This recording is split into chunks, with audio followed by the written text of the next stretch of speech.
Hey everyone, in this tutorial, I'll show you how to use ManyChat for free in 2026. If you want to automate messages on Instagram or Facebook without spending any money, the free plan is a great way to get started. So let's get started. First, open ManyChat in your web browser and sign in to your account.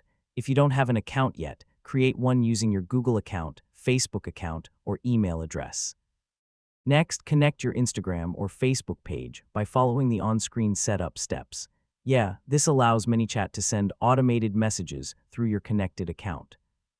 Now create your first automation using the Flow Builder. You can build welcome messages, keyword replies, comment to DM automations, or simple conversation flows without any coding. After that, test your automation by sending yourself a message or triggering the flow from your connected social media account. Make sure everything works the way you expect before sharing it with your audience. Keep in mind that the free plan has limits, including up to 25 active contacts, basic automations, and support for selected channels only. As your audience grows, you can upgrade to unlock more features and higher limits. And that's it. You now know how to use ManyChat for free. If this tutorial helped you, don't forget to like, subscribe, and I'll see you in the next tutorial.